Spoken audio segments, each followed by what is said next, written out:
कौन सा फूल शिवलिंग पर चढ़ाने से स्त्री को पुत्र प्राप्ति होती है तथा किस पाप के कारण स्त्रियों का गर्भ गिर जाता है।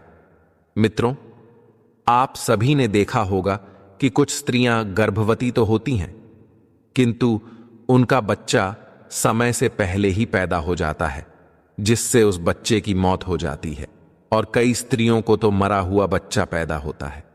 तो मित्रों, इसीलिए आज के इस कथा में हम आपको इसी के बारे में बताएंगे कि किस पाप के कारण स्त्रियों का गर्भ गिर जाता है और वह कौन से कार्य हैं जो एक गर्भवती स्त्री को कभी नहीं करने चाहिए, नहीं तो उसका गर्भपात हो जाता है। और भगवान विष्णु ने इसके बारे में क्या बताया है, तो आज हम जानेंगे इस महत्वपूर्ण कथा के माध्यम से। मित्रों, एक समय की बात है जब माता लक्ष्मी भगवान विष्णु से मिलने जाती हैं, तो माता लक्ष्मी को देखकर भगवान विष्णु ने कहा, हे देवी लक्ष्मी, क्या बात है, आज आप अचानक मुझसे मिलने क्यों आई हैं? तब माता लक्ष्मी ने कहा, हे प्रभु, आज जब मैं पृथ्वी लोक पर भ्रमण कर रही थी तो मैंने देखा कि कुछ स्त्रियां गर्भवती तो होती हैं, किंतु समय से पहले ही उनका गर्भ गिर जाता है। हे स्वामी, इसे देखकर मेरे मन में 3 प्रश्न उठ रहे हैं और आज मैं आपसे उन्हीं तीनों प्रश्नों का उत्तर पूछने के लिए आई हूं। तब भगवान विष्णु ने कहा, हे देवी, तुम्हारे मन में जो भी प्रश्न है मुझे निश्चिंत होकर बताओ, मैं तुम्हारे तीनों प्रश्नों के उत्तर अवश्य ही दूंगा। तब माता लक्ष्मी कहती हैं, हे प्रभु, मेरा पहला प्रश्न यह है कि किस पाप के कारण स्त्रियों का गर्भ गिर जाता है और उस स्त्री के बालक की समय से पहले ही मृत्यु हो जाती है। मेरा दूसरा प्रश्न यह है कि कौन सी स्त्री के भाग्य में पुत्र की प्राप्ति नहीं होती है और वह पूरा जीवन निसंतान रहती है। और मेरा तीसरा प्रश्न है कि भगवान शिव, जो मृत्यु के देवता है, उन्हें प्रसन्न करने हेतु कौन सी चीज अर्पण करने से एक स्त्री को सुंदर, सुदृढ़ और गुणवान बालक की प्राप्ति होती है। तब मंद मुस्कान के साथ भगवान विष्णु बोले, हे देवी, आज आपने इन प्रश्नों का उत्तर पूछकर संपूर्ण मानव जाति का कल्याण कर दिया है, किंतु इस प्रश्नों का उत्तर मैं आपको एक कथा के माध्यम से दूंगा और इस कथा को सभी स्त्रियों तथा सभी पुरुषों को अवश्य ही सुनना चाहिए, क्योंकि इस कथा को सुनकर आपको पता चल जाएगा कि किस पाप के कारण स्त्रियों का गर्भ गिर जाता है तथा वह कौन सी स्त्री है जिसके भाग्य में पुत्र की प्राप्ति नहीं होती है और पुत्र की प्राप्ति के लिए उसे क्या करना चाहिए। तब अति उत्साह के साथ माता लक्ष्मी ने भगवान विष्णु से कहा, हे स्वामी, आप इस पावन कथा को अवश्य सुनाइए। मैं कथा को पूरा ध्यान पूर्वक अंत तक सुनूंगी। मित्रों, तब कथा को सुनाते हुए भगवान विष्णु ने कहा, हे देवी लक्ष्मी, एक समय की बात है, मध्य देश के आर्य नगर में एक बहुत अधिक धनवान सेठ रहता था। वह इतना अधिक धनवान था कि उसके घर में किसी चीज की कोई कमी नहीं थी। उस सेठ की इकलौती पुत्री थी जिसका नाम रेवती था, और जब रेवती विवाह करने के योग्य हो गई थी, तब उस सेठ ने सही मुहूर्त देखकर अपनी पुत्री रेवती का विवाह उसी नगर के समीप एक दूसरे गांव में रहने वाले वैश्य के पुत्र के साथ कर दिया। फिर विवाह के बाद सेठ की पुत्री रेवती अपने पति के घर में रहने लगती है। अब वह अपने पति के घर में हंसी खुशी से रहने लगती है और अपने पति से बहुत अधिक प्रेम करने लगती है। रेवती की सास का नाम सुनंदा था। सुनंदा बहुत ही दुष्ट स्वभाव की स्त्री थी। रेवती विवाह के समय पर अपने घर से दहेज में बहुत सारा सोना चांदी लाई थी। इसीलिए सुनंदा अपनी बहू रेवती का झूठ मूठ का सम्मान करती थी और हमेशा उससे मीठी मीठी बातें करती रहती थी और रेवती से अपने मायके से कुछ न कुछ लाने को कहा करती थी। रेवती अपनी सास की बात मानकर और अपने पिता से कहकर वह सोना, चांदी, घोड़े, गाय, बैल, अनाज आदि चीजें मंगवाया करती थी और उसके पिता भी कभी मना नहीं करते थे और सभी सामान दे देते थे, जिसके कारण रेवती की सास उससे बहुत खुश रहती थी। फिर इस तरह रेवती की सास का लालच दिन प्रतिदिन बढ़ता जा रहा था और रेवती के मायके का सब कुछ हड़पना चाहती थी, क्योंकि उस सेठ का कोई पुत्र नहीं था। इसीलिए वह सोचती थी कि अब यह सारा कुछ रेवती का ही तो है। फिर इस तरह काफी दिन तक चलता रहा और उसकी सास उसे अपनी बातों में बहला फुसलाकर उसके मायके से सभी प्रकार का सामान मांगने लगी। लेकिन भोली भाली रेवती इस बात से अनजान थी कि उसकी सास उसके पिता का सब कुछ हड़पना चाहती है, और रेवती का पति संजय भी अपने मां की ही बात मानता था।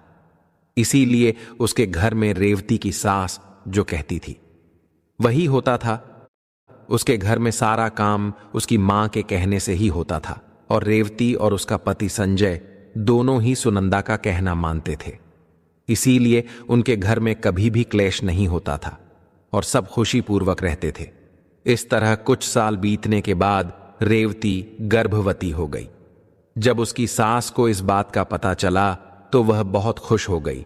उसने तुरंत ही रेवती के माता पिता को इस बात की सूचना दी और साथ में बड़ी बड़ी वस्तुओं की मांग की। जब रेवती के पिता ने इस बात को सुना तो वह भी बहुत अधिक प्रसन्न हुए, और फिर अगले ही दिन वह भी कई सारी प्रकार की मिठाइयां तथा सोने के कंगन और सोने की माला लेकर रेवती के ससुराल में पहुंच गए। अब रेवती अपने पिता को देखकर बहुत खुश हुई। फिर कुछ समय रेवती के ससुराल में रुककर उसके पिता अपने घर लौट आए।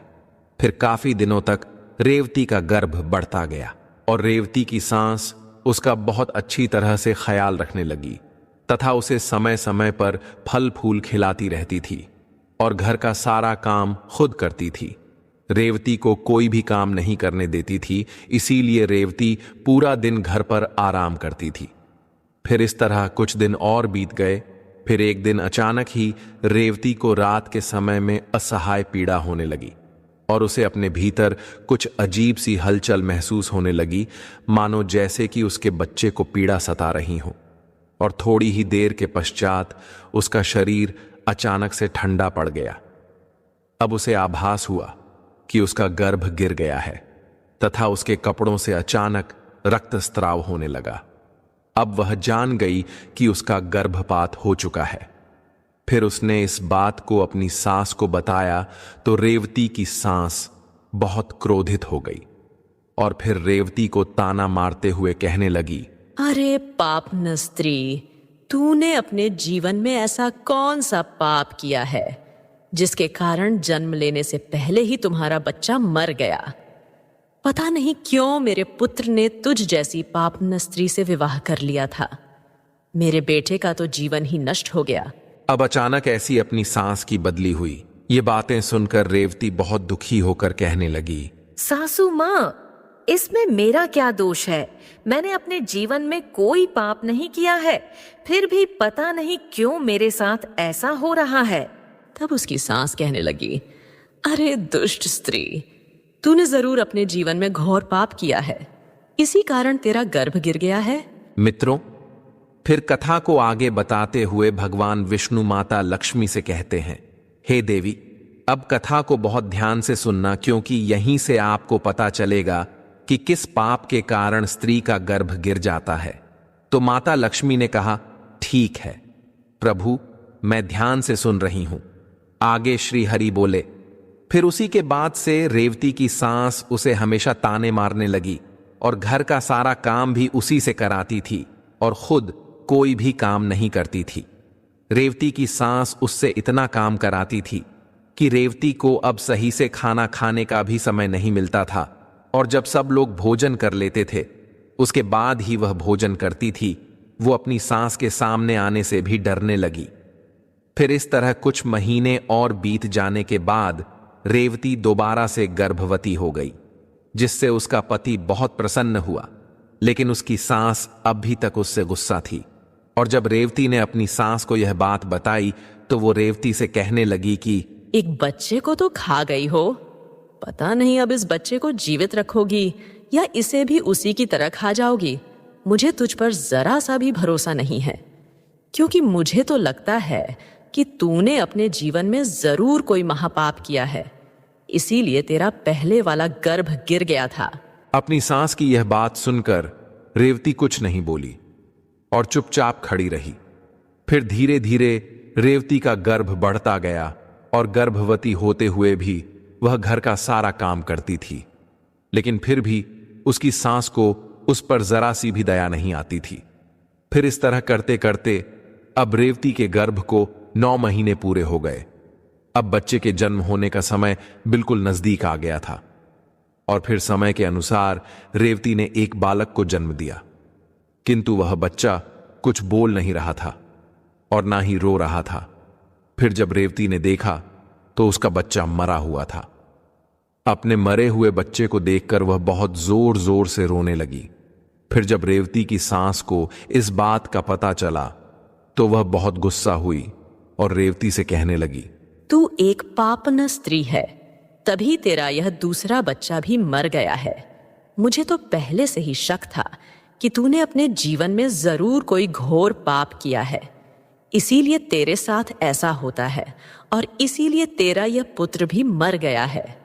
अगर तू मेरे घर में ज्यादा दिनों तक रहेगी तो तू मेरे भी घर का सर्वनाश कर देगी, इसीलिए अब तुझे इस घर में रहने की कोई जरूरत नहीं है। तब रोते हुए रेवती कहने लगी, सासू माँ, अब मैं कहाँ जाऊं?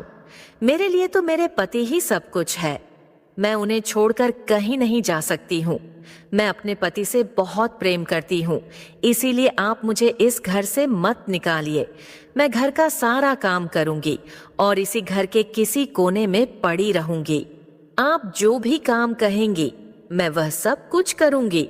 बस आप मुझे घर से मत निकालिए, क्योंकि मैं अपने पति के बिना एक पल भी नहीं रह सकती हूँ।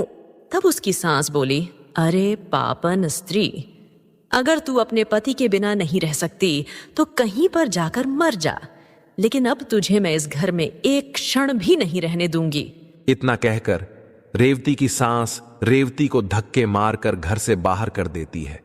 फिर रेवती घर के बाहर काफी समय तक रोती हुई बैठी रहती है, लेकिन उसकी सास ने घर का दरवाजा नहीं खोला। फिर वह घर के बाहर बैठकर अपने मन में सोचने लगी, अब मुझे यहां से अपने मायके ही जाना पड़ेगा। फिर इतना सोचकर वह अपने मायके के लिए चल देती है। तभी रास्ते में एक जंगल पड़ता है। जब वह जंगल में रास्ते से अपने मायके जा ही रही थी कि तभी अचानक जोरों की बारिश होने लगती है। बारिश से बचने के लिए तब वह एक पेड़ के नीचे बैठ जाती है। तभी वहां से एक साधु महाराज जा रहे थे, तो उन्होंने रेवती को पेड़ के नीचे बैठा देखकर उससे पूछा, तुम कौन हो और यहां इस जंगल में अकेली क्या कर रही हो? तब रेवती ने साधु महाराज से कहा, हे साधु महाराज, मैं एक बहुत धनवान सेठ की पुत्री हूँ और मेरा विवाह एक वैश्य से हुआ है और मुझे अभी तक पुत्र की प्राप्ति नहीं हुई है। मैं एक बार गर्भवती हुई थी तो मेरा गर्भ गिर गया था और जब मैं दोबारा गर्भवती हुई तो मेरा बच्चा पैदा होते ही मर गया था।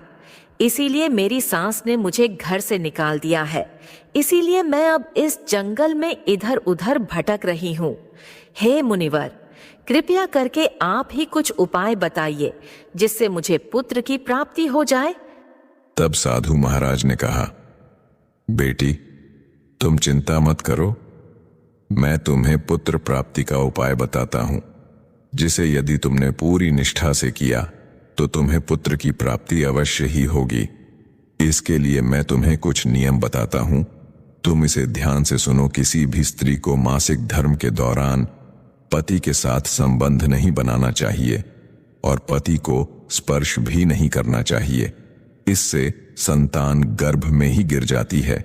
गर्भ धारण की हुई स्त्री को भगवान की पूजा अर्चना करते रहना चाहिए तथा उसके मुख पर सदैव ही प्रसन्नता होनी चाहिए। साथ ही गर्भवती स्त्री को कभी भी दुखी और निराश नहीं रहना चाहिए, क्योंकि दुखी रहने पर संतान पर बुरा प्रभाव पड़ता है। गर्भवती स्त्री को कभी दूसरों के घर का भोजन नहीं करना चाहिए तथा जितना हो सके अपने ही घर में रहना चाहिए। एक गर्भवती स्त्री को कभी भी डरावनी चीजें नहीं देखनी चाहिए, क्योंकि इससे संतान पर बुरा प्रभाव पड़ता है। और गर्भवती स्त्री को अच्छा सात्विक भोजन ही करना चाहिए, जिससे संतान तम गुणवान होता है। जो भी स्त्री इन नियमों का पालन करती है वह उत्तम पुत्र को प्राप्त करती है। और जो स्त्रियां इन नियमों का पालन नहीं करती हैं उनका गर्भ गिर जाता है।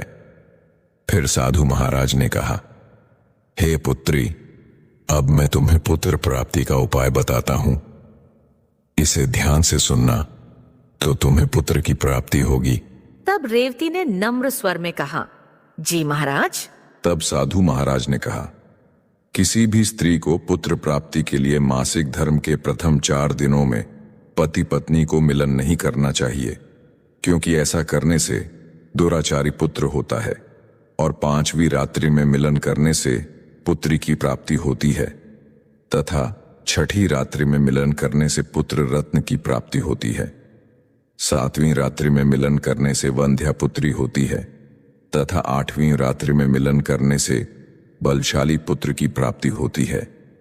9वीं रात्रि में मिलन करने से सुंदर कन्या की प्राप्ति होती है, तथा 10वीं रात्रि में मिलन करने से विद्वान और अतिश्रेष्ठ पुत्र की प्राप्ति होती है। 11वीं रात्रि में मिलन करने से सुंदर आचरण वाली कन्या प्राप्त होती है। 12वीं रात्रि में मिलन करने से गुणवान पुत्र होता है। 13वीं रात्रि में मिलन करने से लक्ष्मी स्वरूपा पुत्री होती है, और 14वीं रात्रि में मिलन करने से गुणवान, बुद्धिमान तथा बलवान पुत्र होता है। इसीलिए यदि तुम इन नियमों का पालन करो तो तुम्हें उत्तम पुत्र की प्राप्ति होगी।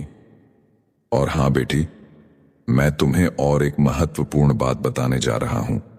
हे बेटी, लिंग पुराण व शिव पुराण में भगवान शंकर और माता पार्वती के संवाद में संतान संबंधी कुछ रहस्य प्रकट होते हैं। शिव ने पार्वती से कहा था कि जिन स्त्रियों को बार बार पुत्र प्राप्ति में बाधा आ रही हो, उन्हें शिव की पूजा धतूरे के फूलों से करनी चाहिए। धतूरा भगवान शंकर को बहुत प्रिय है। यदि शिवरात्रि के दिन लाल डंठल वाले धतूरे के फूलों की माला भोलेनाथ को अर्पित करके पुत्र प्राप्ति की कामना की जाए तो महादेव प्रसन्न होकर योग्य पुत्र प्रदान करते हैं, क्योंकि वही मृत्यु के देवता है। उनके ही हाथ में है किसे मृत्यु देना है और किसे जीवन दान। इसलिए उनकी पूजा आराधना अवश्य करना। इतना कहकर वह साधु महाराज वहां से चले जाते हैं। फिर रेवती अपने मन में सोचने लगती है कि यदि मैंने साधु महाराज के बताए गए उपायों के अनुसार कार्य किया तो मुझे भी पुत्र की प्राप्ति हो जाएगी, और मेरी सास मुझसे घर का काम भी नहीं कराएंगी, और घर में सभी लोग मेरा बहुत अधिक सम्मान भी करेंगे। उस वन में बैठकर रेवती इतना सोच ही रही थी कि तभी उसका पति उसे ढूंढते हुए वहां पहुंच जाता है और रेवती से कहता है, तुम यहां इस जंगल में क्यों आई हो? मैं तुम्हें लेने आया हूं, चलो घर चलो। फिर रेवती ने अपने पति को उस साधु महाराज वाली सारी बात बताई और कहा, नहीं, अब मैं घर नहीं जाऊंगी। जब तक मुझे पुत्र की प्राप्ति नहीं हो जाती तब तक हम इसी वन में अपना जीवन व्यतीत करेंगे। रेवती की यह बात सुनकर उसका पति भी उसी के साथ जंगल में ही कुटिया बनाकर रहने लगता है। फिर मासिक धर्म की 14वीं रात्रि में रेवती ने अपने पति के साथ मिलन किया, जिससे वह गर्भवती हो गई, और गर्भवती होते हुए भी वह जंगल में रहती थी। उसका पति जंगल से लकड़ी लाता था, जिससे दोनों भोजन बनाकर खाते थे। फिर इस तरह करते करते 9 महीने बीत गए, और अब रेवती नित्य रूप से पूजा पाठ करती थी, भगवान की सेवा करती थी, और शिवजी को प्रसन्न करने हेतु शिवलिंग पर धतूरे के फूल अर्पण करती थी। अब समयानुसार रेवती के गर्भ के दिन पूर्ण हो गए। फिर एक दिन रेवती को अत्यंत उत्तम पुत्र की प्राप्ति हुई, और पुत्र की प्राप्ति से रेवती और रेवती का पति दोनों ही बहुत खुश हुए। फिर रेवती का पति उससे कहने लगा, चलो अब हम दोनों घर चलते हैं, क्योंकि मां ने तुम्हें पुत्र प्राप्ति का ताना देकर ही घर से निकाला था, किंतु अब तो तुम्हें पुत्र की प्राप्ति हो गई है, अब तो वह भी खुश हो जाएंगी। तब रेवती ने कहा, ठीक है, चलो घर चलते हैं। फिर दोनों घर जाते हैं। तब उसकी सास ने देखा कि रेवती को तो पुत्र हुआ है। ये देखकर वह बहुत खुश हो गई और रेवती से कहने लगी, तुझे पुत्र कैसे हुआ? तब रेवती ने कहा, सासू माँ, जब आपने मुझे घर से निकाला था तो मैं जंगल में चली गई थी, और वहां मुझे एक ज्ञानी साधु महाराज मिले थे। उन्होंने मुझे पुत्र प्राप्ति का उपाय बताया था और उसी उपाय से मुझे पुत्र की प्राप्ति हुई है। तो उसकी सास उससे कहने लगी, इसका मतलब वह साधु महाराज बहुत अधिक ज्ञानी है। तब तो उन्हें यह भी पता होगा कि हम लोग धनवान कैसे बन सकते हैं। इसीलिए अब मैं जंगल जाऊंगी और उनसे धनवान बनने का उपाय पूछकर आऊंगी। तब रेवती ने कहा, नहीं माँ जी, आप वहां मत जाइए। क्या पता वह साधु महाराज अब वहां पर मिले या न मिले। तो उसकी सास ने कहा, नहीं रेवती, तुम चुप रहो। ऐसे साधु तिलस्मी होते हैं जो गुप्त धन के बारे में भी जानते हैं। मैं तो जाऊंगी और उनसे धनवान बनने का उपाय पूछकर आऊंगी। इतना कहकर उसकी सांस उसी जंगल में पहुंच जाती है। तभी उसे एक शेर दिखाई देता है, तो वह शेर को देखकर डर जाती है। तभी शेर उसे खाने के लिए आगे बढ़ता है। जैसे ही शेर उसे खाने के लिए आगे बढ़ा, तो रेवती की सांस ने उससे कहा, हे सिंहराज, तुम मुझे क्यों खाना चाहते हो? तुम्हें मुझे खाकर क्या मिलेगा? तब शेर बोला, हे पापन स्त्री, तू बहुत दुष्ट स्वभाव की है, इसीलिए मैं तुझे खा जाऊंगा। इतना कहकर शेर मारकर उसे खा जाता है। तभी उसकी मौत हो जाती है और यम के 2 दूत वहां आ जाते हैं और उसे यमलोक ले जाकर यमराज जी के सामने खड़ा कर देते हैं।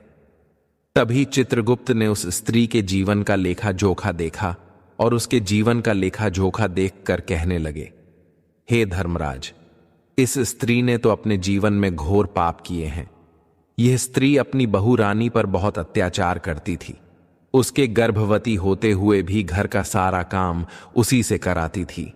और तो और, जब इसकी बहू के पुत्र की मृत्यु हो गई थी, तो इसने उसे धक्के मारकर अपने घर से निकाल दिया था। अब चित्रगुप्त की यह बातें सुनकर यमराज को उस स्त्री पर बहुत क्रोध आया और उन्होंने दूतों से कहा कि इसे नरक लोक में डाल दो, गरम तेल में तला जाए। मित्रों, फिर कथा को आगे बताते हुए भगवान विष्णु माता लक्ष्मी से कहते हैं, हे देवी, इस प्रकार उसकी सांस को उसके किए की सजा मिल गई और रेवती ने गर्भ धारण के नियमों का पालन किया, जिससे उसे उत्तम संतान की प्राप्ति हुई। इसी तरह कोई भी स्त्री यदि उस साधु द्वारा बताई गई बातों के अनुसार कार्य करेगी, तो उसे भी पुत्र की प्राप्ति अवश्य होगी। तब माता लक्ष्मी ने कहा, हे प्रभु, वह कौन सी स्त्रियां हैं जिनके भाग्य में पुत्र की प्राप्ति नहीं होती है, और वह अपने जीवन में ऐसा कौन सा पाप करती हैं जिसके कारण उन्हें पुत्र की प्राप्ति नहीं होती है, और पुत्र प्राप्ति के लिए उन स्त्रियों को क्या करना चाहिए?